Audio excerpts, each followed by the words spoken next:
Well, Riley, another week where audiences proved they have the collective taste of a sugar-drunk toddler.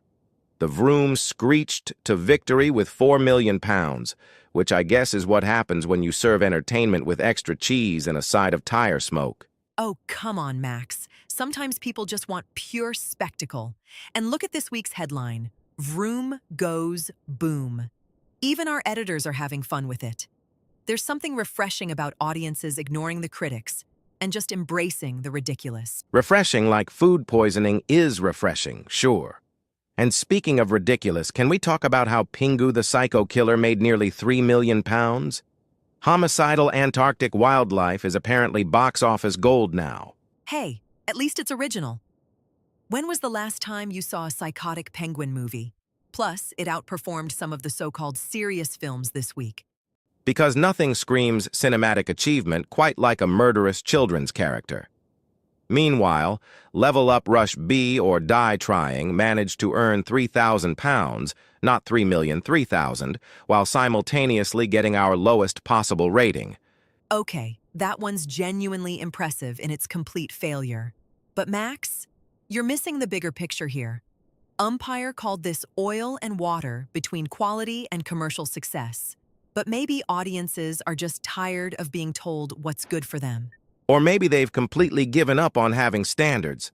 Southeast Today got the same brutal 4 out of 10 as the Vroom, but still made nearly $4 million.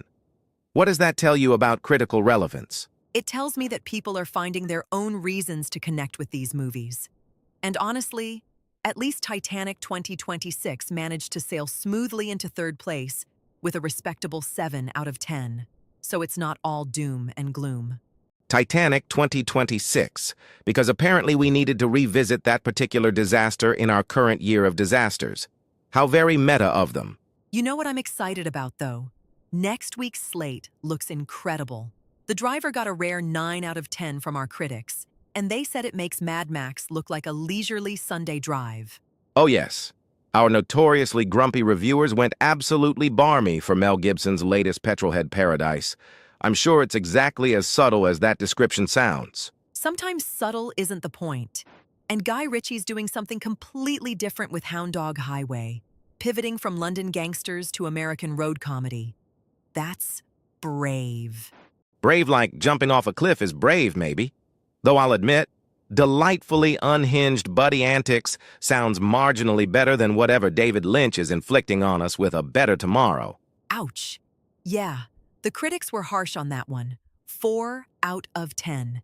And they said it feels more like artificial intelligence than artistic intelligence. That's got to sting, coming from the master of surreal. Lynch probably considers that a compliment. Speaking of intelligence, or lack thereof, did you read Studio Dish this week? Tom Vandenberg is allegedly installing velvet cushions in his executive bathroom and insisting people call him your filminess. Okay, that's genuinely hilarious. And apparently he's too busy counting money to respond to requests for comment. Meanwhile, poor Mw is hawking scripts from the trunk of his Honda in parking lots. Witnesses say he was shouting about sentient stapler trilogies. I mean, at this point, that might actually get greenlit given what audiences are buying tickets for. At least he's hustling. Unlike Lens Flare Larry, who allegedly shot an entire film without removing the lens caps. 2 hours of black screens while he provides live commentary from the projection booth. And somehow, Out of Focus Features is still spending $0, making it their most profitable venture yet. There's a lesson about the film industry buried in there somewhere. The Egyptian mythology feud is my favorite, though. Ye gods Osiris and the Anubis Corporation both showing up to the same real estate viewing in matching pharaoh headdresses, having a scepter-pointing standoff. Both their stocks remain at a divine $0, which feels appropriate. Though Harvey Wankstein screaming at the moon about distribution deals at 3 a.m. might top that for sheer desperation. The image of him shaking contracts at the sky demanding a 3-picture deal from the moon is oddly poetic. Very method approach to lunacy. And let's not forget our mystery executive trying to trade craft services donuts for film rights. Premium jelly-filled assets, apparently. The scheme collapsed when someone pointed out they were day old. Hey, day-old donuts still have value, more than some of the films that actually got made this week. At least they had substance, even if it was stale. Speaking of stale, hungry hippos chomped through just over 2,000 pounds while earning the same dismal 2 out of 10 as Level Up.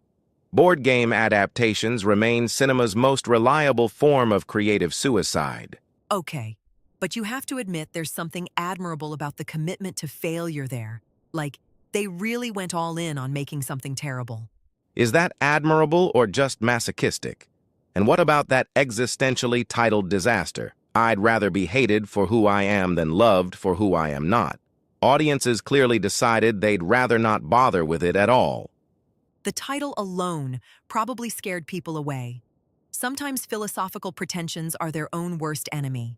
But Max, you have to admit, this week proves that cinema is still unpredictable. Unpredictably terrible, maybe. Though I suppose there's something comforting about the reliable chaos of it all. Exactly. And with next week bringing everything from Lynch-ian nightmares to Nolan-esque jury deliberations with 13 Angry Men, spring 2026 really is shaping up to be deliriously unpredictable. Deliriously something, that's for sure. At least the driver sounds like it might actually earn its 9 out of 10, unlike most of this week's winners. See, there's that optimism I knew was hiding under all that cynicism. Same time next week to see how wrong we both end up being? Oh, I'm sure we'll find new and creative ways to be disappointed. It's what we do best.